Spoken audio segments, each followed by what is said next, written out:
The last 3 years of war have shown no mercy to either side. The bitter fighting continues across Europe over land, sea, and air, leaving behind mountains of casualties and many more broken souls.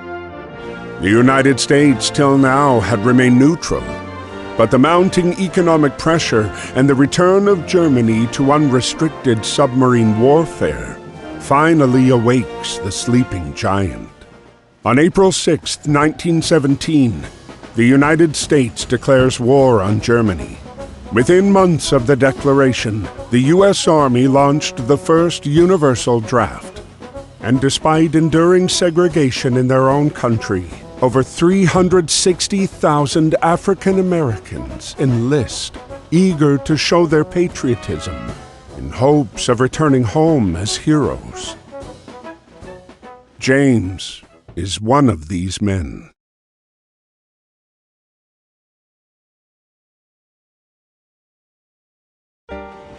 Dear Brother James, I hope this letter finds you well and that working at the docks is not too backbreaking.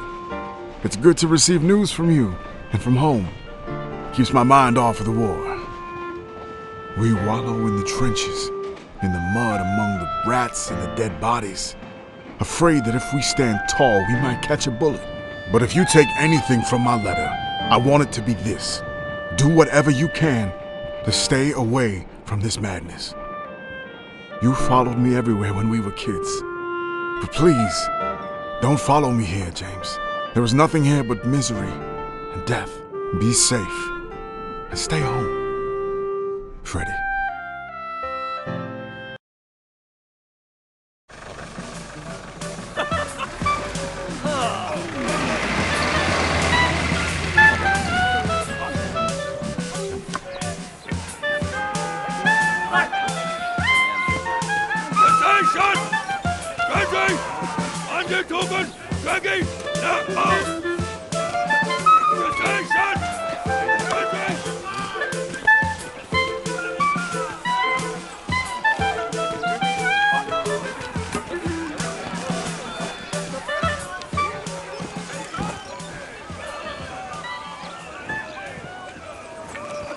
No.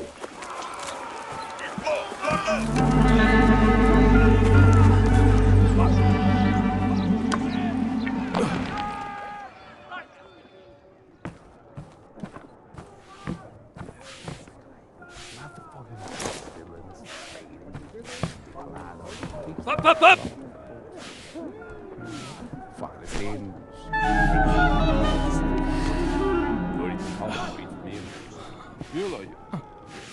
Up, up, up!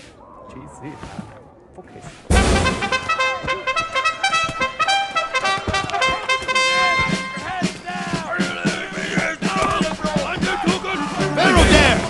Tackle! Very now! Attention! Barrel there! Hook! Look out! Look out! Sean! Barrel there! Barrel there! Up, up, up! No poor Uchi, Sean!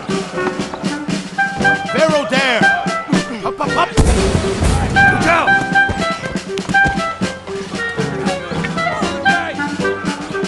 Barrel there! No poor Uchi, Sean! Up, up, up! Look out!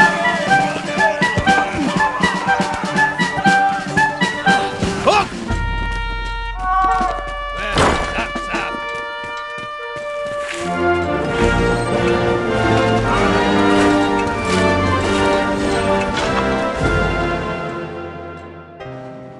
Dear Freddie, it's good to hear from you. Sorry to disappoint, but it looks like I'm following you around again.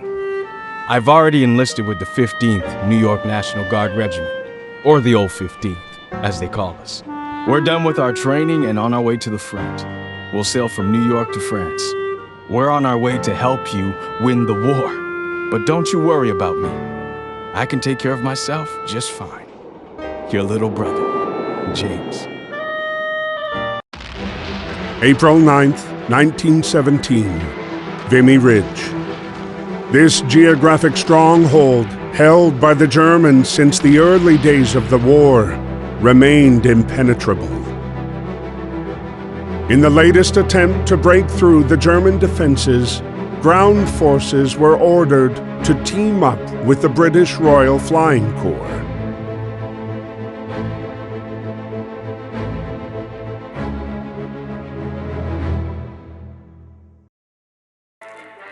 Before launching the attack, the soldiers were given a moment to write to their loved ones.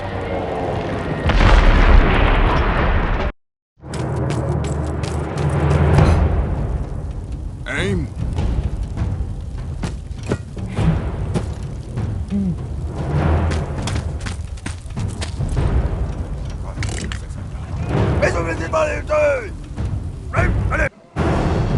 Interrupted by George's unconventional landing, Freddy soon learned that his unit was going to take part in the operation and be paired up with the peculiar British pilot, now grounded and without a plane to fly. 10 hut! Oh! Ready?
Despite his haphazard flying, George managed to pinpoint the enemy's location.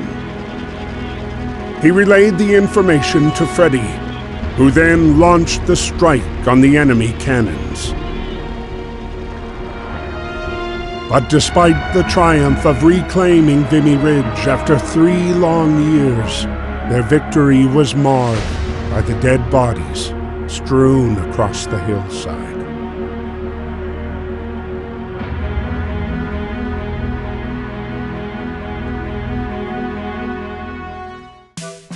While Europe was torn apart by war, the US had begun a massive mobilization in what many believed could permanently change the tide of the war.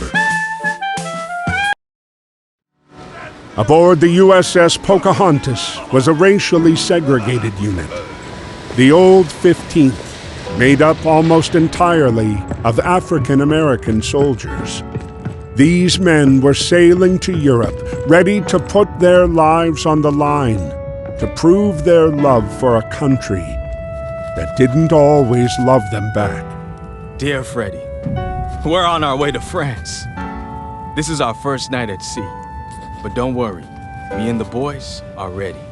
Speaking of the fellas, I lucked out and I'm getting on good with a fine bunch of them. There's Fidgety Lang Edwards, who never puts down his drumsticks.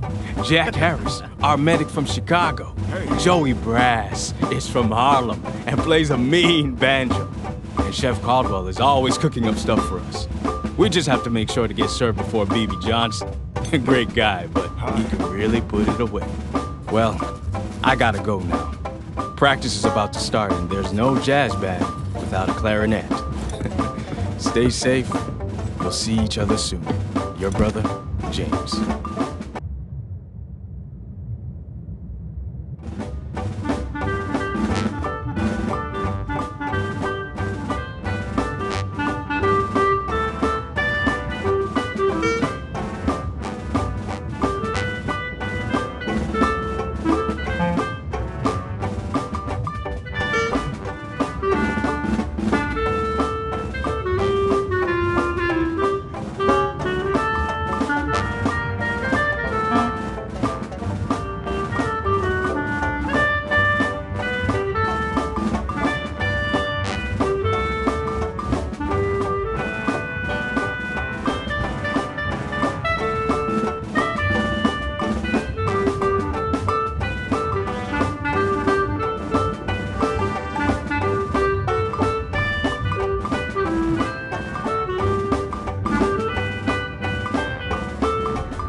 As the Pocahontas continued to cross the Atlantic, their encounter with the German U-boat 155 brought them ever closer to the fight.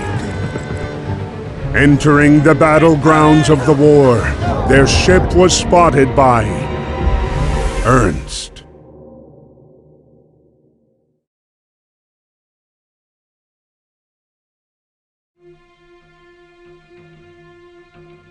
May 31st, 1916. On land, the conflict was bogged down in trench warfare. Neither the Allies nor the Central Powers were able to make significant gains. At sea, Allied forces dominated Germany with a crippling blockade. Determined to stay away from the war, Ernst escaped to the solitude offered by the depths of the sea. It was here below the surface that he scavenged, hoping to eke out a living.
As his boat settled on the seabed, Ernst began to come to terms with the war's inevitable, all-consuming power. Defeated and alone, he could feel the Jutland waters' cold embrace tightening around him.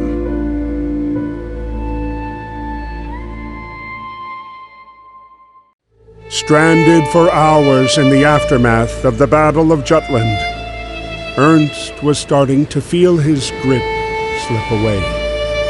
But when the merchant sailors aboard the submarine, the Germania, came to his aid, they not only saved Ernst's life, they also took him in as one of their own. In them, Ernst found kindred spirits and instantly felt right at home.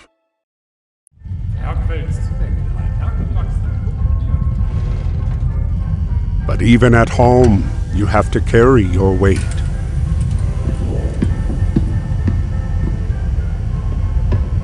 Schnaps and Mems? Schuba, Potter.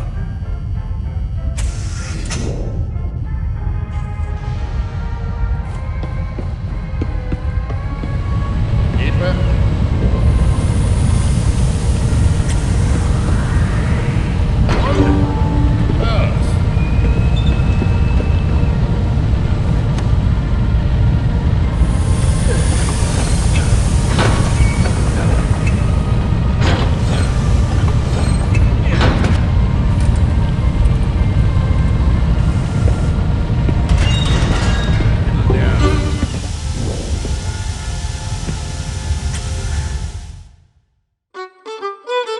1916, the U.S. had remained neutral, allowing for business as usual. Despite trade blockades, the few merchant submersibles in existence, like the Germania, were still able to trade with them.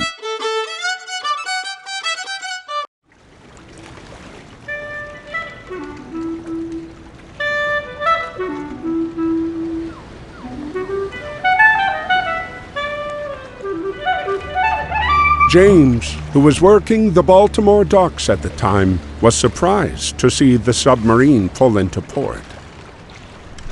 Fighter. Hey. Huh?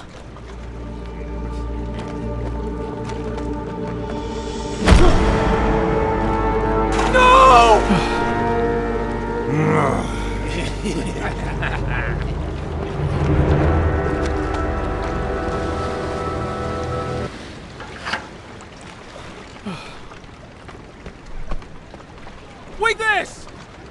You kick.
Klarinette. Oh, das klingt.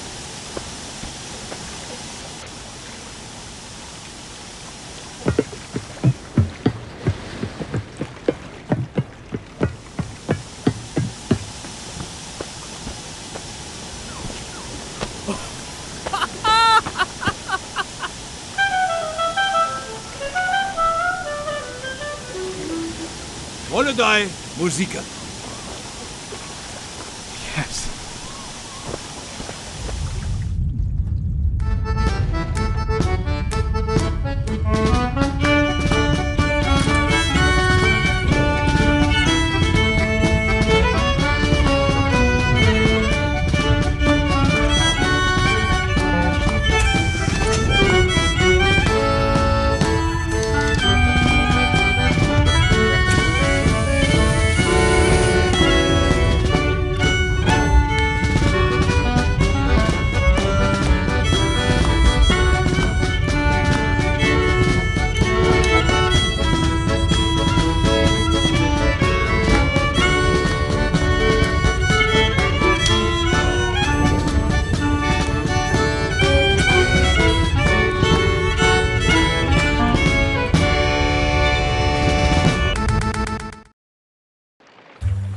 Dear Freddy, I'm glad to hear you're doing good. I hope you won't be upset with me, what with the war and all, but I recently met a German, and we really had a lot in common.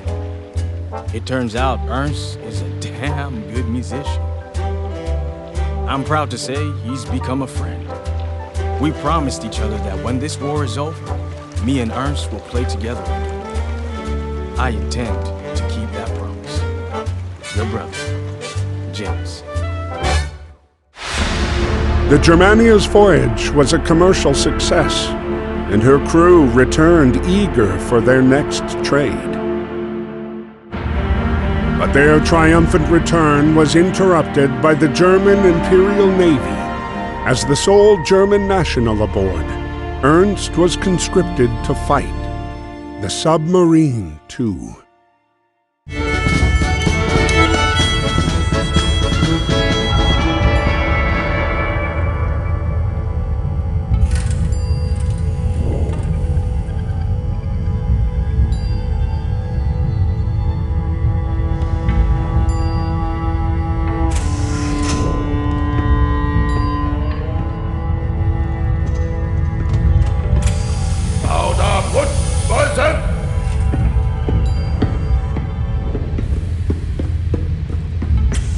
By decree of the Kaiser, the Germania was henceforth ordered to hunt convoys in the Atlantic.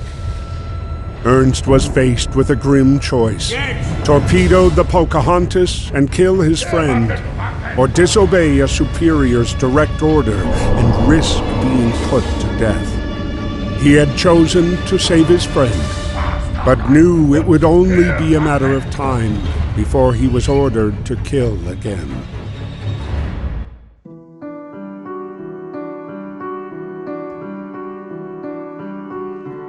1917, Saint-Manihold Hospital.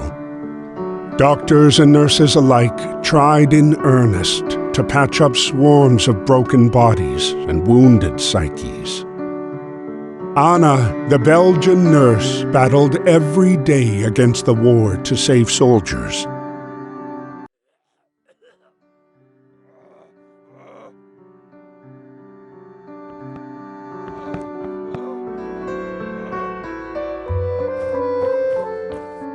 Ça va aller, allez. Allez.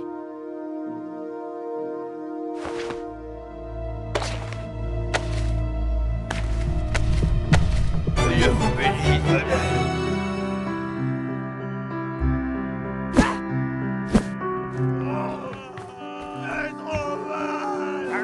C'est bon.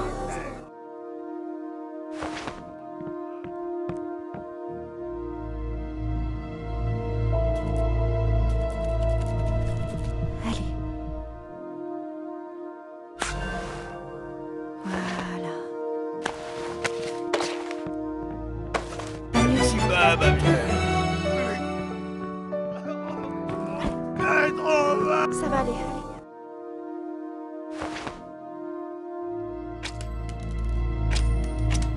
Courage, les bons.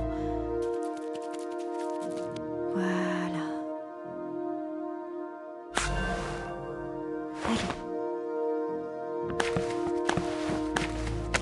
Pas mieux. Si bas, ma bien. Sometimes Anna could heal the soldiers' ailments and put them on the path to recovery. Other times, it was a matter of alleviating their pain and merely postponing the inevitable. On this day, a rare ray of hope pierced the gloom of the hospital grounds. Finally, with the arrival of new medical equipment, technological progress would be used to help the wounded of war instead of producing them.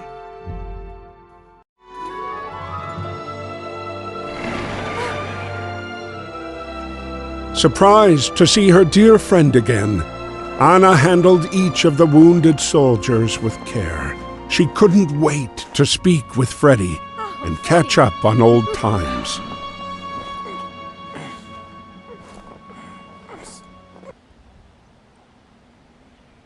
C'est bon, c'est bon. Voilà, ça. Pas mieux. Voilà. Dieu vous bénisse, madame.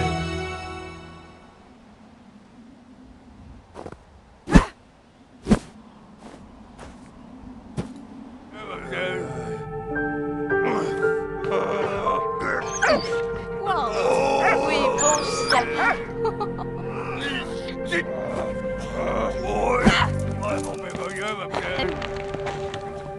C'est bon.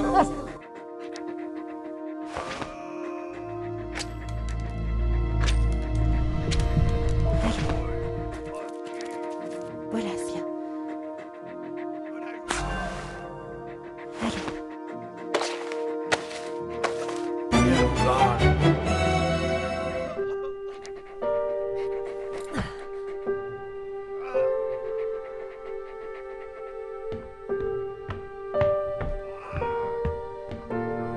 Reunited, Anna and Freddie both took solace in the bonds of friendship.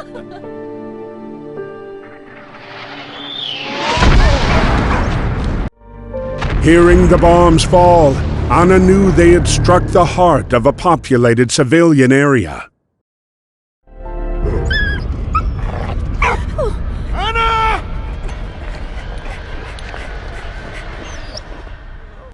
Always quick to act, she drove off to help the wounded.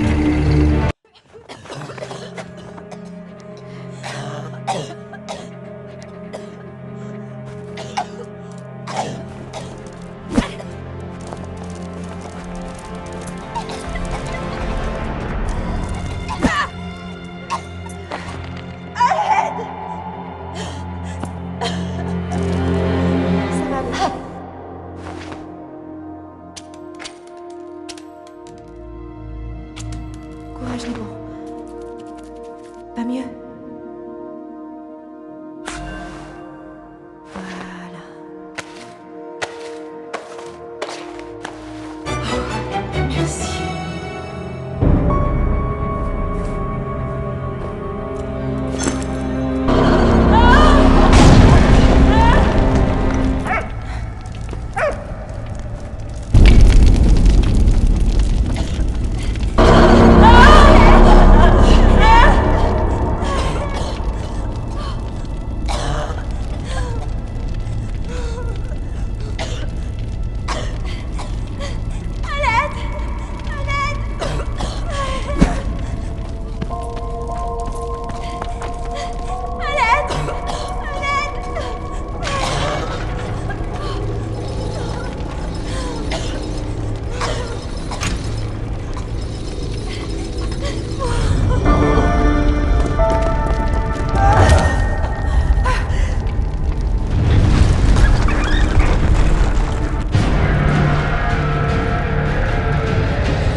Seeing a Zeppelin creep toward the bombed factory, Freddie feared the worst for Anna.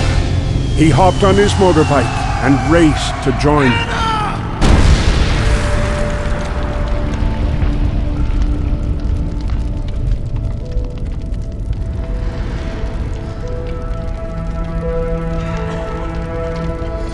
Freddie arrived just in time to see Anna emerging from the debris. She had once again put her life on the line to save others. December 27th, 1917. The Pocahontas arrived in Brest, France, to a celebratory welcome. Unknown to the Old 15th, the decision had already been made to use them only for combat service support. They were not to see battle.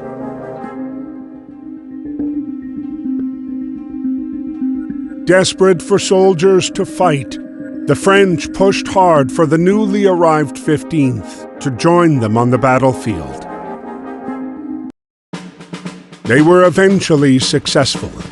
The old 15th would fight under the French banner and be renamed the 369th Infantry Regiment. The Americans were once again outfitted as soldiers should be, then paired up with a French counterpart. They would now all fight together.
Freddy? Huh? You know Freddy? Yeah.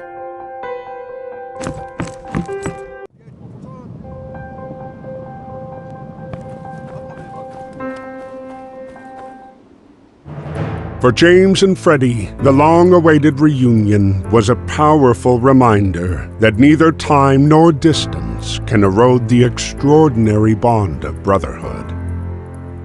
The general mood among the 369th Infantry was one of camaraderie and shared purpose.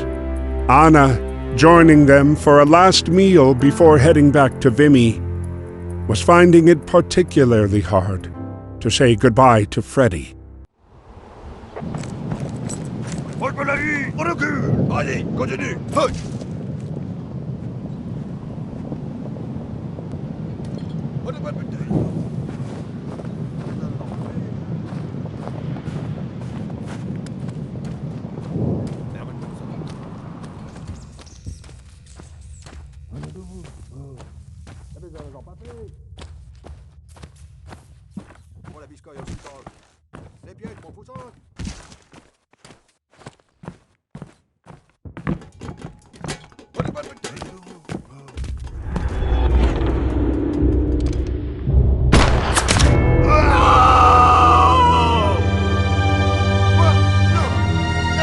But their renewed optimism was soon dashed. By nightfall, everyone in the 369th would be reminded of the perils this war had in store for them. Arriving in Vimy, Anna was now ready to begin her new assignment, training British medics. Meanwhile, George was developing photos taken during his reconnaissance missions. But tonight, the quiet peace of the dark room was broken by a barking Walt.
Summerclay?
As George headed back toward Allied lines, he snapped a photo of the massive movement of enemy troops and weapons.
But he wasn't out of danger just yet.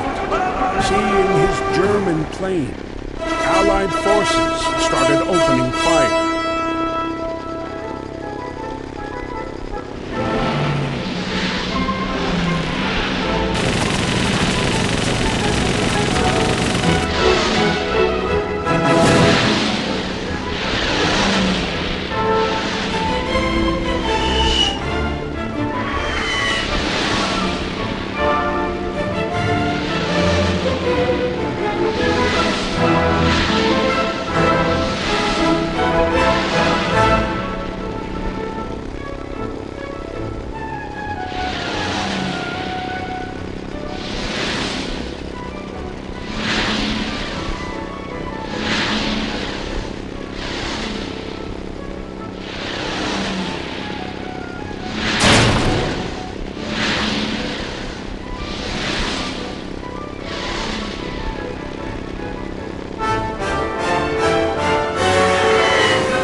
Upon landing, George was placed under arrest on suspicion of espionage.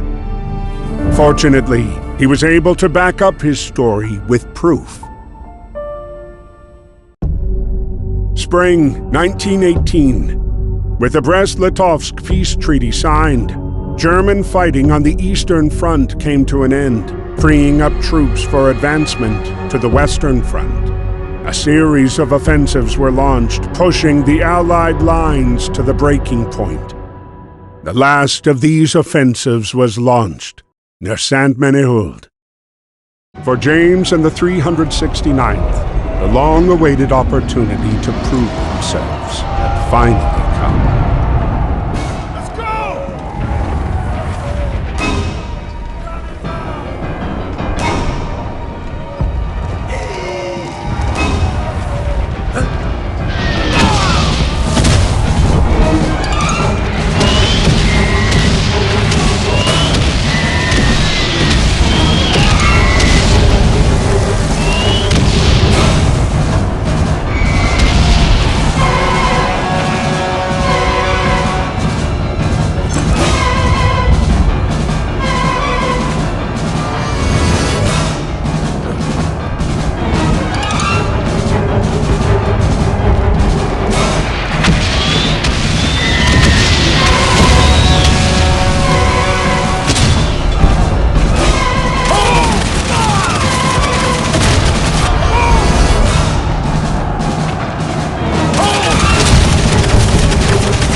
Even though they had managed to hold the position, the 369th had paid a heavy price. Before leaving to care for the wounded, Anna made sure to give James and Freddie a long embrace, hoping this would not be their last.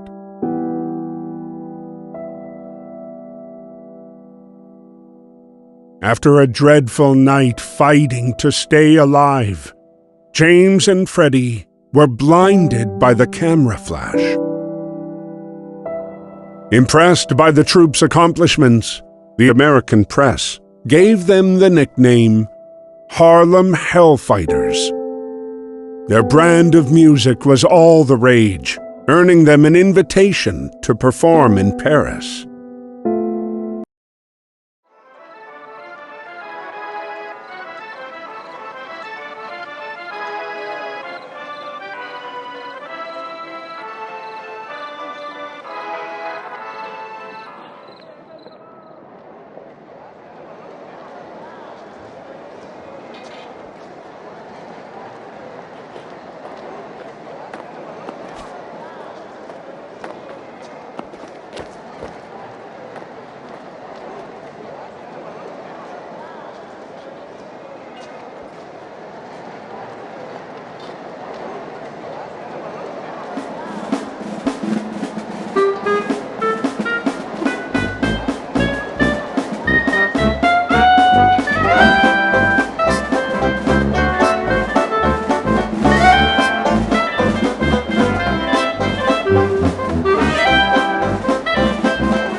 August 8th, 1918.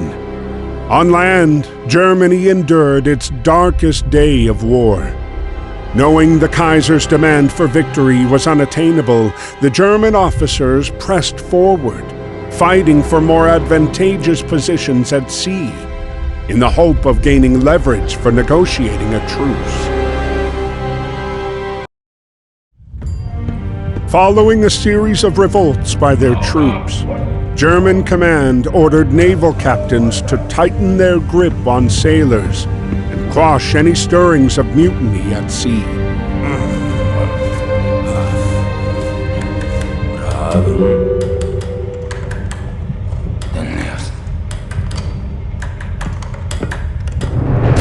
Hearing about acts of insurrection, Ernst felt emboldened and decided he had to deactivate his submarine's torpedoes.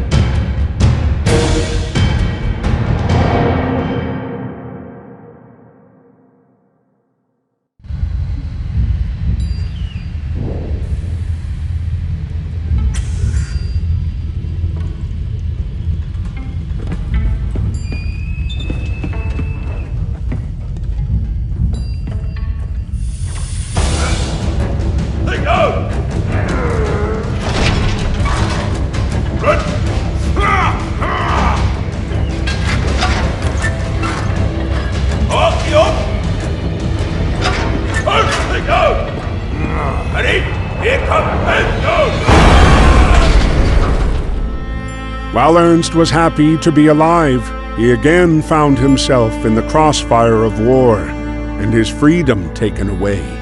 Now a British POW, his only consolation was being able to play his fiddle once more. September 26th, 1918. Determined to cut the German supply line, Allied forces launched the Mёz-Argонное offensive. For James and his fellow soldiers, this undertaking was bigger than any they had faced before. Soldiers on both sides steeled themselves for the whistle blow and the impending chaos of the charge. Come on! Ready? Their sole comfort being the unwavering support of their brothers in arms.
Freddie, barely able to get the words out, pleaded with James to lead the men and continue their push forward with the offensive.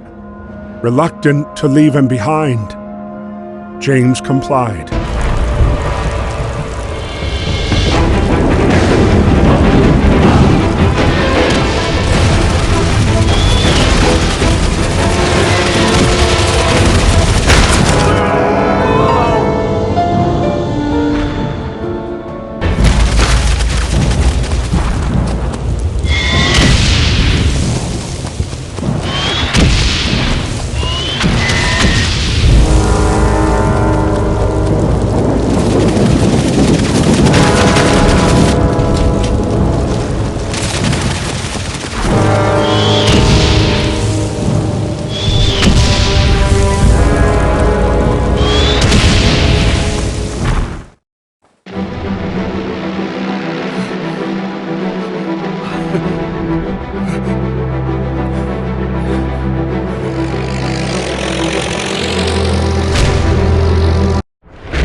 Flying in such stormy weather would have been a challenge for any skilled pilot. Even so, George had decided to brave the storm and risk his own life to save his friends.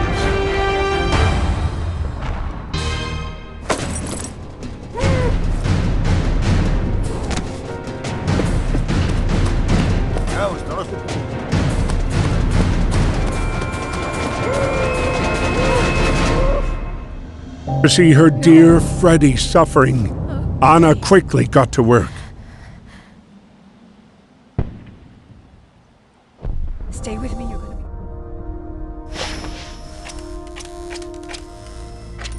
be... Hold on, Freddie. You're fine.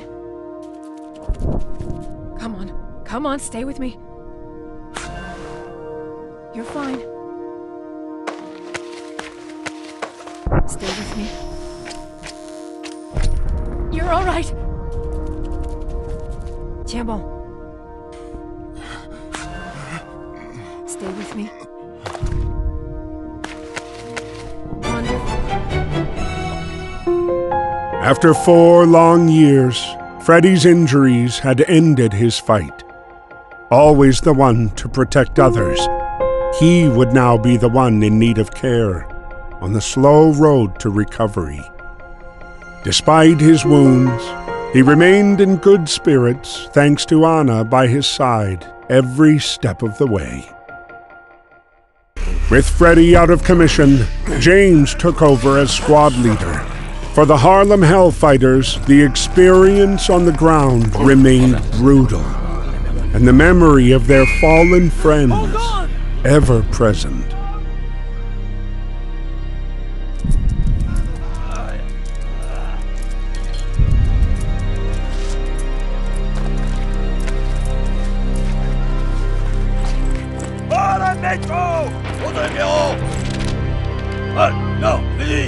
At that very moment, news of the truce being signed between the German and Allied forces made its way to the front.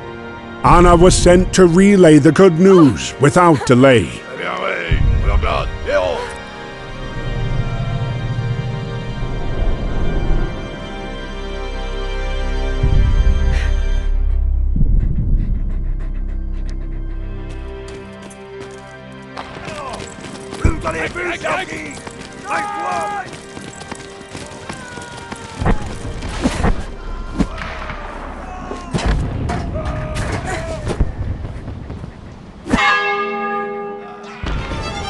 Just like that, at the 11th hour, on the 11th day of the 11th month, the war suddenly stopped. Bells rang all over the country, spreading the good news. The war was finally over.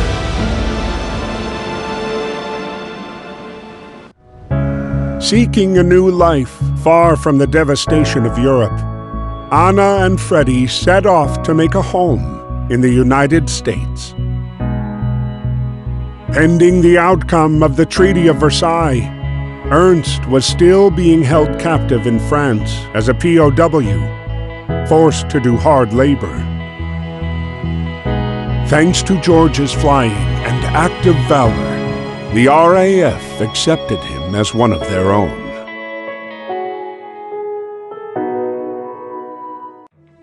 After being duly rewarded the Croix de Guerre by the French military, the Harlem Hellfighters were once again placed under American command.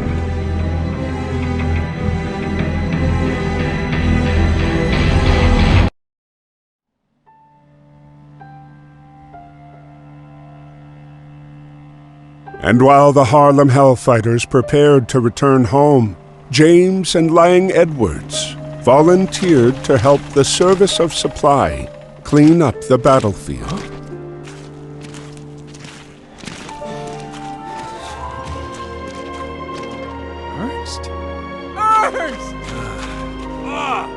James!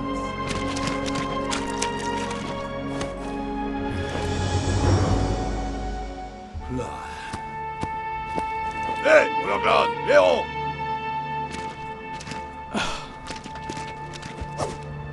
Yes, sir.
Dear James, I'm not sure where or when this message will find you, but please know that I've made every effort to contact you. The day had started so well.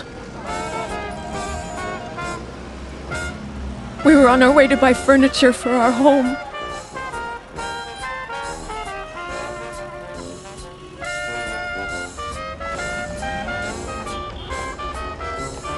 When some men told us we couldn't shop together. Freddie argued with them, and it ended badly. Freddie! Hold on, Freddie. Come on, Freddie. Don't leave me. No. Hold on. You're all right. You're all right. No. No. Hold on. Come on, Freddie. No. Hold on. You're all right. You're all right. No.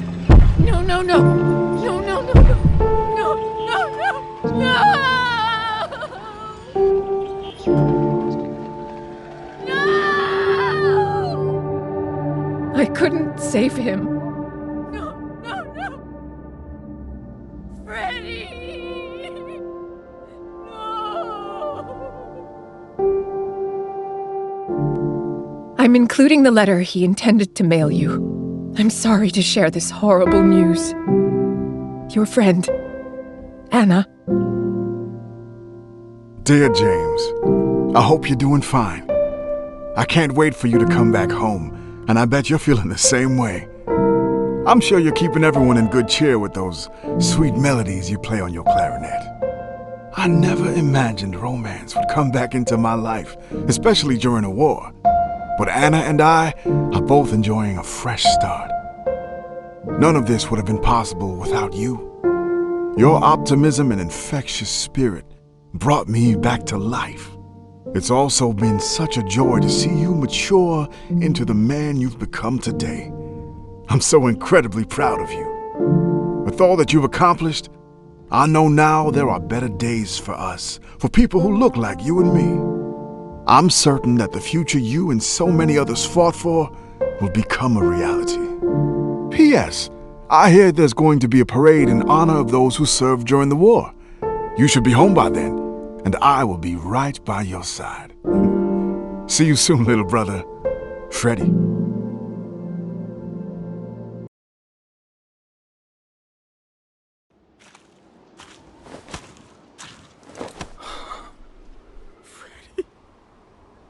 Oh.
Despite heroic efforts during the First World War, it would take nearly a century for the Harlem Hellfighters to finally get the recognition that they earned with their lives, their dignity, and their valiant hearts.